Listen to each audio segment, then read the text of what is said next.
Right బుట్టెలో breaking news చూస్తున్నాం. MLC కవిత కనిపించడం లేదని నిజామాబాద్ జిల్లా కేంద్రానికి చెందిన తెలంగాణ ఉద్యమకారులు అదే ప్రవీణ్, అదేవిధంగా కోనేరు సాయి కుమార్, ఈర్ల శేఖర్ తదితరులు పోలీసులకు ఫిర్యాదు చేశారు. లిక్కర్ కేసులో జైలుకు వెళ్లక ముందు నుంచి కవిత నిజామాబాద్ ప్రజలకు కనిపించకుండా పోయారని, బెయిల్పై బయటకు వచ్చిన తర్వాత కూడా ఆమె ప్రజల్లో రాలేదని అన్నారు. ప్రజలు చెల్లించే పనుతో వేతనం, అలవెన్స్లు తీసుకుంటున్న ఎమ్మెల్సీ ప్రజలకు కనిపించకపోవడంతో తాము పోలీస్ స్టేషన్లో ఫిర్యాదు చేశామని అన్నారు. ఆమె ఆచూకీ కనుక్కొని ప్రజలకు తెలియచేయాలని పోలీసులకు కోరినట్లు తెలిపారు వారు.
బ్రేకింగ్ చూస్తున్నాం. ఎమ్మెల్సీ కవిత కనిపించడం లేదని నిజామాబాద్ జిల్లా కేంద్రానికి చెందిన తెలంగాణ ఉద్యమకారులు ఆదే ప్రవీణ్, కోనేరు సాయి కుమార్, ఈర్ల శేఖర్ తదితరులు పోలీసులకు ఫిర్యాదు చేశారు.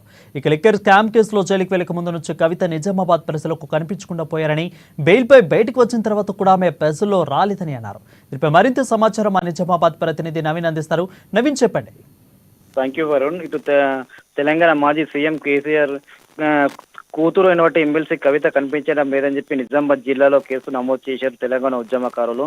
నిజామాబాద్ జిల్లాకు చెందినటువంటి తెలంగాణ ఉద్యమకారులు అయినటువంటి అందే ప్రవీణ్, కోనేరు సాయి ప్రసాద్, ఈల శేఖర్ తదితరులు నిజామాబాద్ 1 టౌన్ పోలీస్ స్టేషన్ లో కూడా ఎస్హెచ్ఓకు ఫిర్యాదు చేశారు. లిక్కర్ కేసులు ఇరుక్కున్నటువంటి కవిత బయటకు వెళ్ళినప్పటి నుంచి నిజామాబాద్ జిల్లాలో రావటం లేదని చేశారు. నిజామాబాద్ జిల్లాలో ఎక్కడ కనిపించారని చెప్పి కూడా వారు అక్కడ ఫిర్యాదు చేశారు. అయితే తమ ప్రజల పనులతో వేతనాలు అలవెన్స్ తీసుకుంటున్న కవిత నిజామాబాద్ జిల్లాకు ఒక్కసారి కూడా రావాలేదని చెప్పి కనిపిస్తగిన నిజామాబాద్ ప్రజలు చెప్పాలని చెప్పి కూడా అక్కడ ఫిర్యాదు చేశారు. అయితే ఎమ్మెల్సీ తెలంగాణ వచ్చిన తర్వాత కవిత నిజామాబాద్ పార్లమెంట్ తరఫున ఎంపీగా ఉన్నారు. ఎంపీగా ఉన్నప్పటి నిజామాబాద్ జిల్లా తరచూ వివిధ కార్యక్రమంలో పాల్గొన్నటువంటి కవిత ఆ తర్వాత జరిగినట్టు ఎంపీ ఎలక్షన్లో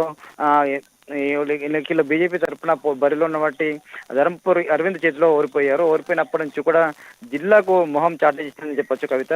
అసలు కవిత ఎంపీగా ఓడిపోయినప్పటి నుంచి కూడా నిజామాబాద్ జిల్లాకు ఒక్కసారి కూడా రాకపోవడం, తర్వాత జరిగినటువంటి ఎమ్మెల్యే ఎలక్షన్లు కూడా వచ్చినప్పటికి కూడా అడపాదడప ప్రచారంలో పాల్గొన్నది కానీ తర్వాత ఎక్కడ రాని పరిస్థితి ఉంది. అయితే ఎంపీగా ఓడిపోయినటువంటి కవిత తర్వాత ఎమ్మెల్సీగా కేసీఆర్ అప్పుడు సీఎం తన తండ్రి అయినప్పుడు సీఎం ఆమెకు ఎమ్మెల్సీ పదవి ఇచ్చారు. ఎమ్మెల్సీ పదవి స్థానంలో అడపాదడప వచ్చింది. తర్వాత జరిగినటువంటి అసెంబ్లీ ఎన్నికల్లో కేవలం పాల్గొన్నది అయినా కవిత పాల్గొన్నప్పటికీ కూడా కేవలం నిజామాబాద్ జిల్లా మొత్తం ఉమ్మడి జిల్లా కలిపి కేవలం ఇటు బోధన్, ఇటు బాల్కొండ నియోజకవర్గం మొత్తమే ఒకటి బీఆర్ఎస్ పార్టీ గెలిపింది. అప్పటి నుంచి కూడా కవిత జిల్లాకు దూరం అవుతూ వస్తుంది. అయితే తర్వాత జరిగిన పరిణామాల నేపథ్యంలో ఢిల్లీ లిక్కర్ కేసులో కవిత ఇరుక్కుంది. అక్కడ తీయర జైల్లో ఉంది. అయితే మొన్ననే కవిత బెయిల్పై బయటకు వచ్చిన తర్వాత కూడా ఇంతవరకు కూడా జిల్లాకు వస్తుంది అనుకున్నాము, కానీ ఇంతవరకు జిల్లా కూడా రాలేదని చెప్పి అసలు ఎమ్మెల్సీ పదేలో ఉన్నట్టు కవిత నిజామాబాద్ జిల్లాకు ఎందుకు రావడం అని చెప్పి తమ పన్నులతో వేతనాలు ప్లస్ జీతాలు తీసుకుంటున్న ఈ కవిత నిజామాబాద్ జిల్లాకు మొహం చాటేసిందని చెప్పి సార్ ఒక ఎమ్మెల్సీ స్థానంలో ఉన్న కవిత ఎందుకు రావడం అని చెప్పి కూడా వారు ప్రశ్నిస్తున్నారు. ఖచ్చితంగా దీనిపై కూడా ఏదైతే మీరు తెలంగాణ ఉద్యమకారులు ఫిర్యాదు మేరకు కేసు నమోదు 1 టౌన్ పోలీసులు కేసు నమోదు చేసుకున్నట్లుగా తెలుస్తుందని చెప్పవచ్చు Varun. Right, thank you Naveen for the updates.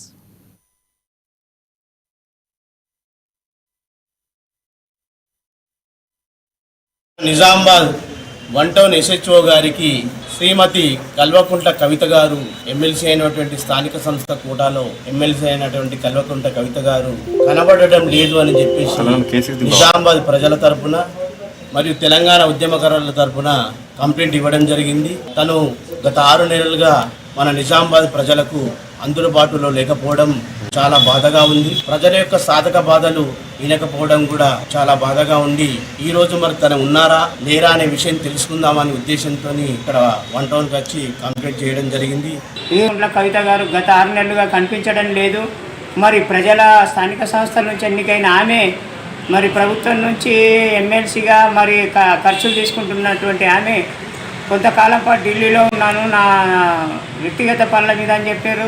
తర్వాత రిలీజ్ అయిన తర్వాత ఈ రోజు వరకు ఆమె స్థానికంగా మరి ఇక్కడ ఉమ్మడి నిజామాబాద్ జిల్లాలో కనిపించడం లేదు. కాబట్టి ఈమెని వెతకండి సార్, మరి మిస్సింగ్ ఈమె ప్రజలకు సేవ చేస్తానని ప్రభుత్వం నుంచి మరి ఆమె ప్రయాణ భత్తారు తర్వాత జీతం తీసుకుంటున్నటువంటి ఈమె ప్రజలకు సేవ చేయాల్సినటువంటి ఈమె ఈరోజు కనిపించకుండా పోయింది అని ఈరోజు ఫిర్యాదు చేయడం జరిగింది. ఆ మేరకు SHO గారు మేము ఇచ్చినటువంటి పిటిషన్ను